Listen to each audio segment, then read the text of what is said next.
Hello, everyone, and welcome to another MTE preview on the Sports Daily Media Network YouTube channel. This time we're doing the world-famous Maui Invitational from Hawaii. This will get underway Monday, November 25th, and the games will be over the ESPN family of networks, the 8 teams in the field on the screen. It's not as strong as a field as it was last year, but still we've got a couple of really good matchups, especially in the first round. So this is a typical 8-team MTE. The viewers can see the bracket, and tomorrow it's going to get started with Memphis and UConn, the back-to-back defending national champions. We'll get it started at 2:30 p.m. on ESPN2.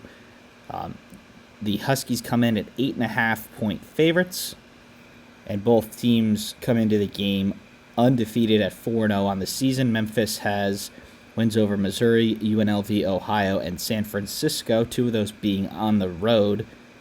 And UConn comes in at 4-0, having played 3 teams in the 300s in KenPom. Now, they did smoke all of them, but their non-conference schedule is being scrutinized just a little bit. It will turn up on the other side of the tournament with these games in this tournament: Baylor, Texas, UConn, they are UConn, Gonzaga. So that certainly will change. Coming in to this game, the main thing to look out for is P.J. Haggerty on Memphis. He's averaging 22.5 points a game. Can he continue? He's going to have to score the ball a lot to keep Memphis in this and to maybe pick off an upset. But he averaged 21 a game last year at Tulsa. So no reason not to expect him to be able to score it and maybe provide a shock. I don't think it'll happen. I have UConn going on to the next round, but maybe, we've seen a lot of interesting performances in these MTEs. Maybe they can just do it. All right, in Game 2, we've got the Michigan State Spartans against the Colorado Buffaloes. The Buffaloes come in having beaten Eastern Washington, Northern Colorado, Cal State Fullerton, and Harvard. The Northern Colorado game was in 2 overtimes, but the other 3 games were not close. Colorado lost a lot of NBA talent last year, but they do bring in 2 pretty important transfers. Andre Jakimovsky from Washington State, he's averaging 14.3 a game, and then Elijah Malone, the NAIA Player of the Year last year, he's averaging 14 as well. So those 2 are the ones to look out for Michigan State fans. And then for Michigan State, you're coming in at 4-1 with just the 1 loss to Kansas in the Champions Classic.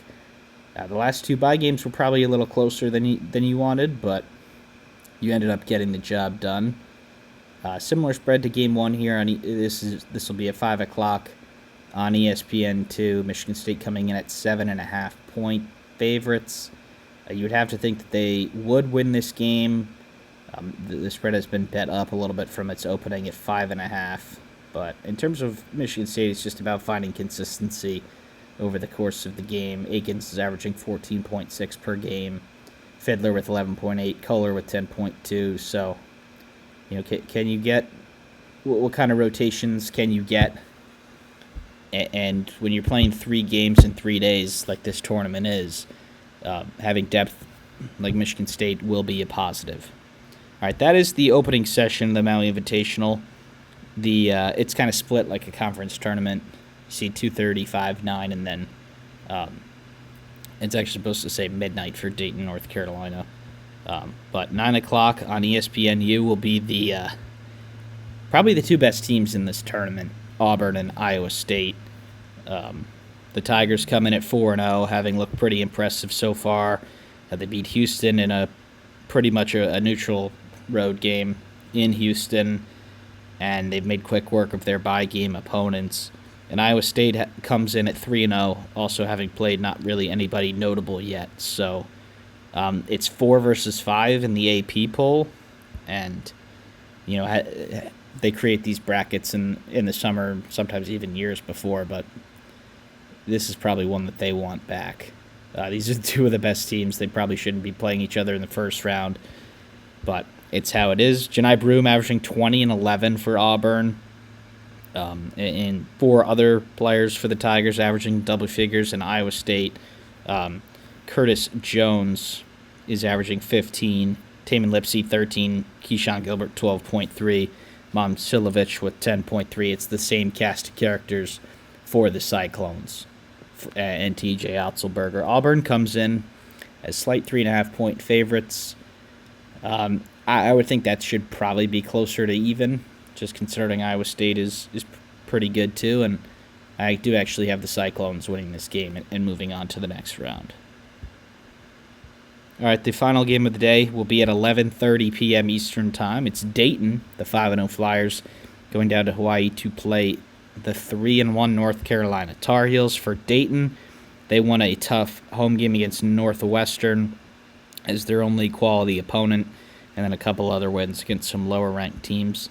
Their best player is Enoch Cheeks. He averages 15 a game. The senior from Rhode Island, Zed Key, former Ohio State fans will remember him. He's averaging 12 points a game. Nate Santos, 11.2, and Malachi Smith with 10.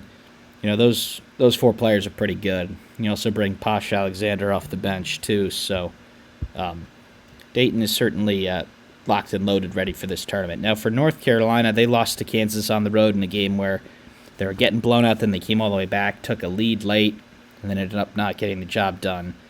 They've actually been in Hawaii for a couple days. They went down to play the Rainbow Warriors in their gym in the Stan Sheriff Center. They took care of business, beating the Rainbow Warriors by 18. Hawaii's pretty good. They're 4-1, so to win this game certainly the result was a little better than expected for North Carolina. So I think North Carolina will move on. So I have UConn, Michigan State, Iowa State, and North Carolina in my semifinals. I have UConn advancing to the championship game to play North Carolina, and then I have the Huskies winning the Maui Invitational. Now, if you get knocked out of the bracket, every team will get to play 3 games, and they'll be over the Monday, Tuesday, and Wednesday of Feast Week on the ESPN family of networks. So this should be a good one. There's plenty of good ones, but this one surely won't disappoint. So thank you, everybody, for tuning into this MTE preview. Check out all the other ones if you haven't already. Previews, recaps, podcast episodes. We've got it all here on the YouTube channel. So thank you for tuning in, and we'll see you next time.